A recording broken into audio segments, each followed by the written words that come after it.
Hi, my name is Sean Mabry. I'm a writer. This is my new apartment, and hopefully this is a good spot to film with the the lighting and the sound and all. I'll keep experimenting until I find it. But today I actually wanted to talk about something a little bit different.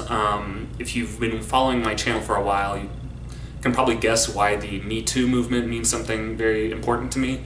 But I wanted to talk specifically about Tony Robbins and the Me Too movement, because there's a video that's been circulating of him frankly very poorly handling a complaint about the Me Too movement during his recent UPW event. And I was actually there. I was there in the audience when that happened. So I watched that unfold live and had my own response, and then had a feeling that of course it would end up going out to the media like this. And it's been a tough one for me because on the one hand, I already made a video here on this channel about my experience with that event and just with Tony Robbins in general, and all of that still holds. He has been an incredibly positive influence on my life and the lives of millions of other people, and I do think that his intentions are good, and that even with all this controversy, it's worth looking into his work and seeing if it works for you. However, I think it's only fair, and I think it's only frankly right, to acknowledge how badly he fucked this one up. I mean, the Me Too movement. So let me give you a quick summary of Tony's take on the Me Too movement and why this controversy has cropped up in the first place. When Tony was addressing the Me Too movement in his seminar, he used it as an example of part of this broader narrative of people misusing tools in their lives as a way to gain significance, which is one of the core human needs. And it was part of this broader point that we all need significance. It's with significance in the other primal human needs, it's physically impossible not to find a way to fulfill that. But there are positive and negative ways of finding significance. The negative ways tend to involve victimhood, blaming others, making yourself the center of attention by having a big problem. But he was saying that there are too many women in the Me Too movement who are either making false accusations or who are over-exaggerating the wrongs done to them by men in power as a way to gain significance. And I will freely acknowledge that there are some women doing that. This is a problem with basically any mass movement like this. There are always going to be people who are in it for the wrong reasons. There are always going to be people who are manipulating the situation for personal gain. But I don't think it's at all fair to characterize the whole movement, or even the majority of the movement, as that. And I think the thing that Tony misses, and that basically any powerful man is going to miss, unless he has personally lived through sexual violence, and by the way, just from watching that clip, I can guarantee you that Tony has not. It's a structural problem, and that's why we need a structural solution to it.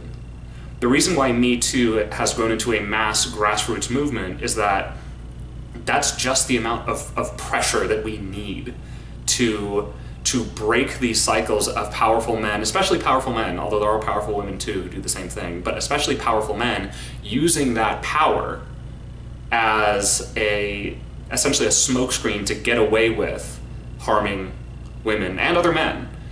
Men committing acts of sexual violence, basically in a vacuum without the legal and ethical consequences that they should face because they have the screen of power. And, again, like with any major social change, yeah, there's going to be some fallout. Yeah, there's going to be some people who are wrongly hurt. But ultimately, it's a good thing. Ultimately, it's a good thing that people like Harvey Weinstein no longer get to have their careers. Ultimately, it's a good thing that Al Franken, even though I in many ways love Al Franken, it was a bummer when we lost him as a force for the left, because he was doing some really important work, but that doesn't mean that what he did, the thing he did wrong, should be excused. It's ultimately a good thing that all of these things are happening, because bit by bit this is making the world safer. It's making the world safer for women and men who otherwise would be victims of sexual violence. And again, I don't mean to oversell it and say that it'll completely eliminate the problem, but it'll make a dent. It'll make a very big dent. And the last thing I wanted to point out here is that, if you want to talk about people using inappropriate methods to gain significance, I think Tony missed a pretty big example in the whole Me Too moment, is that how about instead of looking at the women who are misusing Me Too, which again is a very tiny minority, I think it's more important to look at the men that are misusing Me Too. And by that I mean specifically the conservative pundits, or even just the conservative guys on the street who basically, in a very ironic display, throw up their hands and say, "Oh my God, the Me Too movement is destroying everything. These women are coming after good, honest men." Completely blowing out of proportion those few mistakes and few genuinely misattributed cases, but doing that ultimately as a way to find significance. I constantly see men, and frankly there are men on the left that do it too, but I see men in positions of power, or not in positions of power, becoming paranoid about the Me Too movement and wailing about it and crying about it and saying, like, these women need to stop, I feel threatened, I feel triggered, And the irony is that they are doing the very same thing that they so often lament people on the left doing, which is playing the victim, using that as a source of significance. And, frankly, my message to every other man out there as far as Me Too goes is that if you are a good, honest man, if you don't have any skeletons in your closet, you really have nothing to worry about. If you are truly, wigging out about Me Too, if you are genuinely terrified, I recommend you do some soul searching, because it could mean that maybe you have crossed into some gray areas before, and I'm not here to judge that. I'm not here to judge you right now. I say go to your priest, go to your psychologist, go to a therapist, go to someone where you can be guided, where you can have a space of privacy to confess what you've done wrong or what you think you may have done wrong, and start the process of healing now.